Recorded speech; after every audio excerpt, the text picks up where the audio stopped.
ঠান্ডা যদি বেশি লেগে যায় গায়ে তাহলে এই অসুখটা আমার বের হয়, জানো তো। তো কয়েকদিন ঠান্ডার জন্য, ঠান্ডা ওয়েদারের জন্য, বৃষ্টির জন্য কিন্তু আমার আবার শুরু হয়ে গেছে পুরো শরীরটা ফোলা। দেখতে পাচ্ছ কি অবস্থা হয়েছে। যতদিন আমি বাঁচবো ততদিন কিন্তু এই অসুখটা আমার সঙ্গে লেগেই থাকবে। Hello friends, welcome back to my channel Shivani lifestyle. Good morning সবাইকে। তোমরা সবাই কেমন আছো? আশা করি তোমরা সবাই ভালো আছো। আমরা ভালো নেই, আমি ভালো নেই, ওর বাবা আর মেয়ের দুজনেই ভালো আছে।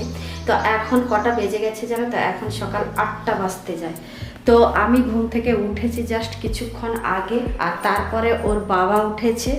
এখনো পর্যন্ত সোনামা উঠেনি। গুড মর্নিং বলে দাও। গুড মর্নিং সবাইকে। হাতটা দেখাও এবার।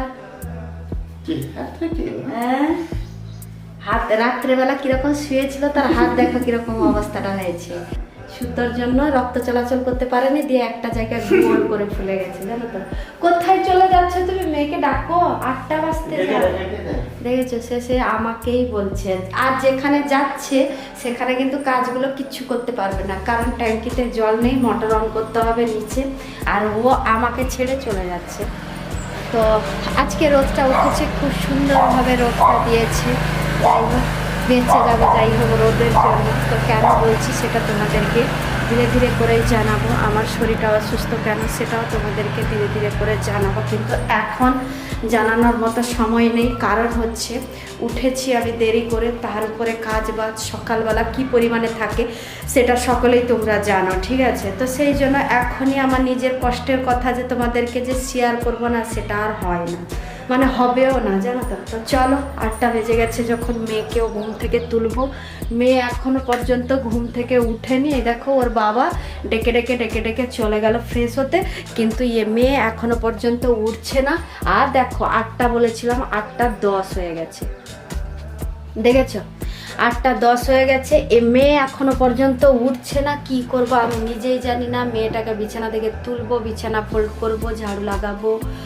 নাস্তাটা মনে হচ্ছে আজকে বানাতে হবে না, যাই কিচেন রুমে গিয়ে দেখবো, তারপরে গিয়ে ডিসাইড করব যে আজকে নাস্তা বানাতে হবে কি না। কষ্ট মষ্ট করে কোনো রকম করেই কিন্তু বাসি কাজগুলো শেষ করে চলে এসেছি কিচেন রুমে। ওদের জন্য জল গরম বসাচ্ছি, ওদের জন্য প্লাস আমার জন্য। সকালবেলা ঘুম থেকে প্রথম উঠেছি আমি, কিন্তু গরম জলও এমনি জলও খাওয়া হয়নি, আর এমনি জল খেলেও আমার ভীষণ ক্ষতি হবে। সেই জন্য সবার জন্যই কিন্তু এখানে গরম জলটা বসিয়েছি আমি এখানে। তো জলটা গরম হলে এক এক করে 1 গ্লাস করে সবাইকে দেবো। সোনামা আমার ফ্রেশ হয়ে চলে এসছে, এই দেখো, ওর বাবা ফ্রেশ হয়ে চলে এসছে। নাস্তার জন্য রেডি করব। নাস্তা তো এমনি বানাবো না, যা আছে সেটা শুধু খালি গরম করব। তো কালকে কুমড়োর ঘন্ট বানিয়েছিলাম, আর তার সাথে ভাত বানিয়েছিলাম। ভাতও আছে, কুমড়োর ঘন্ট আছে, এইটাতে সেই জন্য বসিয়ে দিয়েছি একসঙ্গে রাইস কুকারে গরম করতে। তো এখন গরম হচ্ছে বলে সেই জন্য আমি আর ঢাকনাটা খুলে দেখালাম না। তো এপাশে বলতে বলতে জল গরম হয়ে গেছে, সবাইকে দেবো 1 গ্লাস করে। কি বল? সবজি তো নিতাম, বাড়িতে একটাও তো সবজি নেই আজকে। হ্যাঁ, আজকে মঙ্গলবার, আর আজকে যে কি যে রান্না করব না সেইটা নিয়েই চিন্তা। কয়েকদিন ধরে বৃষ্টির জন্য না সবজিওয়ালা আসছে না, আর আজকে এক্ষুনি যে সবজিওয়ালা এসছে না তার কাছে আমি সবজি নেই না। সে প্রচণ্ড দাম বলে, মানে পুরো ডবল ডবল দাম বলে। যেটা 10 টাকার দাম সেটা বলবে 20 টাকা, আর যেটা 20 টাকার দাম সেটা বলবে 40 টাকা 50 টাকা কেজি বলবে। সেই জন্য না তার কাছে আমি আর না নেই না, জানো তো। তো চলো, আজকে আলু মাত্র শুধু আছে বাড়িতে, তো আজকে আলুর দম আর ভাত করে নেব। আর সত্যি কথা বলতে কি, দেখো ফ্রিজ খুলে দেখাচ্ছি, একটাও কোনো সবজি নেই। আজকে মঙ্গলবার, আজকে যাব বাজারে, আর ও কাজে থেকে এলে একসঙ্গে বাইকে করেই যাব, সন্ধ্যার দিকেই যাব, কারণ ও এখনই কাজে যাবে, আসবে বিকেল 6টার সময়। তো ওই 6টার সময় যাব, 10 মিনিট লাগবে ওর বাইকে যেতে, আর তাড়াতাড়িও হবে। আর আমাকে আর ব্যাগ হাতে করে নিয়ে আসতে হবে না, ভীষণ কষ্ট, কারণ আমার হাত পা আমার সমস্ত কিছু ব্যথা। আর তোমাদের সঙ্গে কথা বলতে বলতে এখানে জলটা যে গরম বসিয়েছি না, ভুলেই গেছি। সেই জন্য জলটা যে মানে জলের সুইচটা যে বন্ধ করতে হবে সেইটাই ভুলে গেছি, জানো তো। কই গো, কোথায় গেলে? জল খাবে আসো, গরম জল খাবে আসো, এক একজন জল গরম খাবে এসো। গরম জল করেছি বাবা।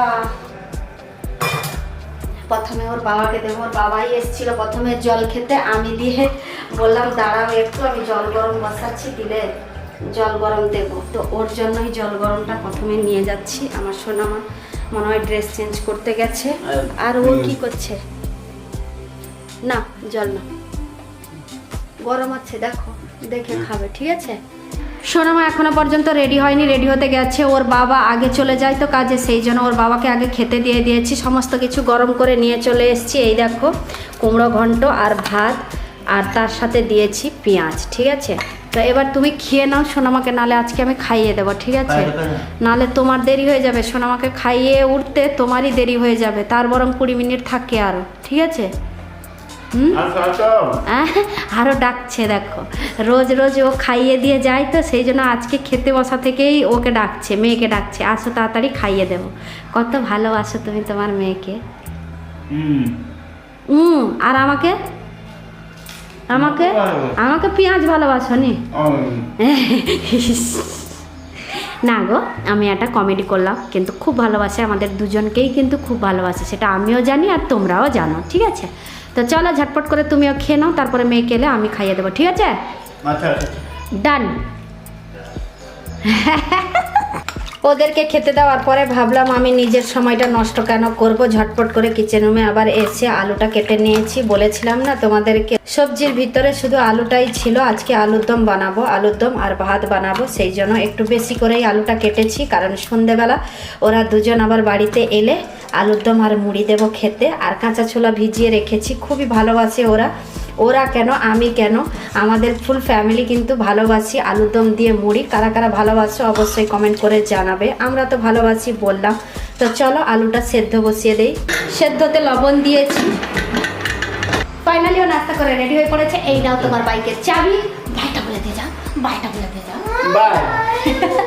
আর ও পাশে ও খেতে বসেছে, আর অল্প দুটো বাকি আছে, খেয়ে নেবে। 9টা বেজেছে, আরো 20 মিনিট বাকি আছে, খেয়ে নেবে। সাবধানে যাবে, সাইড দিয়ে যাবে। কাজের কাছে পৌঁছালে অবশ্যই ফোন করবে আমাকে, ঠিক আছে? ওকে ওকে ওকে। সোনামাকে ভ্যানে ছেড়ে দিয়ে এসে এখানে মশলা কষিয়ে আলুদমটা বানিয়ে নিয়েছি, এই দেখো। তারপরে আমিও স্নান করে চলে এসেছি, পুজো করিনি, নাস্তা করিনি। পাশের বাড়ি আন্টি এটা দিয়ে গেল, এই দেখো বানিয়েছিল বাড়িতে, দিয়ে খাওয়ার জন্য দিয়ে গেল। তো যাই হোক, এক্ষুনি একটু সময় পেলাম তোমাদের সঙ্গে আমার শরীর অসুস্থর কথাটা জানানোর জন্য। যখনই জানাতে চেয়েছিলাম তখনই কিন্তু সময় পেয়েছিলাম না, এক্ষুনি জাস্ট সময় পেলাম। প্রায় 2 দিন হয়ে গেল আমার শরীর অসুস্থ। তো শরীর অসুস্থটা কি জানো তো, এই যে কয়েকদিন ধরে যে কন্টিনিউ বৃষ্টি পড়েছিল, ঠান্ডার জন্য আমার আবার শুরু হয়েছে চিকেনগুনিয়া। দেখতে পাচ্ছ হাতগুলো কেমন ফুলে গেছে, দেখেছো? হাতগুলো ফুলে গেছে, প্লাস তার সাথে সাথে মুঠি করতে পারছি না, ভীষণ ব্যথা। পাটা তোমাদেরকে দেখাতে পারছি না, কেমন যেন একটা লাগছে, সেই জন্য দেখাচ্ছি না। পাও ফুলে গেছে, পুরো শরীরটা ব্যথা। আর এই যে চিকেনগুনিয়া এমন একটা অসুখ তো যার কোনো ওষুধ নেই, জানো তো? ঠান্ডা যদি বেশি লেগে যায় গায়ে তাহলে এই অসুখটা আমার বের হয়, জানো তো? তো কয়েকদিন ঠান্ডার জন্য, ঠান্ডা ওয়েদারের জন্য, বৃষ্টির জন্য কিন্তু আমার আবার শুরু হয়ে গেছে পুরো শরীরটা ফোলা। দেখতে পাচ্ছ কি অবস্থা হয়েছে। সকালবেলা উঠতে পারি না বিছানা থেকে, এত ব্যথা হয় পুরো শরীরটা, জানো তো? শুধু শরীর যে ব্যথা যে লাগে, ওই ব্যথার ওষুধটাই খাই, জানো তো? তো সেই জন্যই আমি সকালবেলায় বলেছিলাম আমার শরীর ভীষণ খারাপ, সত্যিকারে খারাপও চলছে ভীষণ। কবে যে ঠিক হবে এটা কোনোদিনই ঠিক হবে না। কবে ঠিক হবে কি বলছি তোমাদেরকে, যতদিন আমি বাঁচবো ততদিন কিন্তু এই অসুখটা আমার সঙ্গে লেগেই থাকবে। গরমের সময় বিশেষ একটা কষ্ট হয় না, আর শীতের সময়, ঠান্ডার সময়, বৃষ্টির সময় কিন্তু বেশি কষ্ট লাগে আমার বিশেষ করে। তো সেই জন্যই শরীরটা ভালো নেই, তোমাদেরকে তো বললাম। তো শরীর ভালো না থাকলেও বাড়ির সমস্ত কাজ করতে হবে, কারণ ও সকালে যায় কাজে, সোনামা যায় স্কুলে। তো বাড়ির সংসারের যে কাজ কতটা থাকে তো সেটা তো তোমরা অবশ্যই বুঝেই গেছো। সমস্ত কাজ সারতে হয়। তবুও ওর বাবা না বলে যে এলে আমি কাজ সারবো, না হলে তুমি যতটুকুনি পারো করো, না হলে তুমি রেস্ট নাও, আমি এসে কাজ সারবো। তো এটা কি আর সম্ভব, তোমরাই বলো? ও কাজ করে করে আসবে, তারপরে বাড়ির কাজ করবে, তো সেইটা আমি মানে জাস্ট মেনে নিতে পারছি না। সেই জন্য আমার যত কষ্ট হোক না কেন আমি বাড়িতে আছি, কষ্ট মষ্ট করে সংসারের কাজ সেরে নেবো। ও কাজ করে এসে যে আবার বাড়ির কাজ সামলাবে, সেটা জাস্ট আমি মেনে নিতে পারবো না। তো সেই জন্যই ও আমাকে বলে যে তুমি করো না, কিন্তু আমিও মানি না ওর কথা। আমি নিজের কাজগুলো নিজেই করে নিই, জানো তো? তো চলো, শরীর অসুস্থর কথা তো তোমাদেরকে বললাম এর আগের ব্লগে, কয়েকদিন আগের ব্লগে তোমাদের সঙ্গে শেয়ার করেছিলাম, সব কিছুটা শেয়ার করেছিলাম। আমার এই চিকেনগুনিয়া অসুখটা কবে থেকে শুরু হয়েছে, কি জন্য শুরু হয়েছে, কত বছর হয়ে গেছে, সব কিছু তোমাদের সঙ্গে শেয়ার করে দিয়েছি কয়েকদিন একটা ব্লগে। ঠিক আছে, তো চলো এবার যাব পুজো করতে। আমি আজকেও স্নান করেছি। স্নান করাটা কিন্তু মানে আমার পক্ষে এখন সম্ভব না। স্নান যত না করব, জল থেকে যত দূরে থাকবো, ততই কিন্তু আমি তাড়াতাড়ি ভালো হব। কিন্তু স্নানটা করে নিয়েছি এই জন্য, কালকে সোমবার গেছে, সোমবারে শিবের মাথায় দুধ দিয়েছিলাম, তো ঠাকুর ঘর পরিষ্কার করে আবার পুজো করতে হবে, সেই জন্য বাধ্য হয়ে কিন্তু আমি আজকে স্নান করেছি। গরম জলেই স্নান করেছি। সকালবেলা ঘুম থেকে ওঠার পরে থেকেই তো জল হাতটা করতে হবে, নাহলে কি করে কাজ সারবো তোমরাই বলো। তো সেই জন্যই যতটুকুনি পারছি ততটুকুনি করছি, আর ধীরে ধীরে কাজগুলো সমস্ত শেষ করছি। তো চলো আজকের ব্লগটা এই পর্যন্ত। তোমাদের যদি ভালো লেগে থাকে তাহলে তোমরা লাইক করবে, কমেন্ট করবে, শেয়ার করবে, সাবস্ক্রাইব অবশ্যই করবে। যারা আমার চ্যানেলে নতুন আছো প্লিজ তারা সাবস্ক্রাইব করে আমাকে সাপোর্ট করো। সবাই ভালো থেকো, সুস্থ থেকো। আবার কালকে নতুন একটা ব্লগ নিয়ে তোমাদের সামনে চলে আসবো। বাই।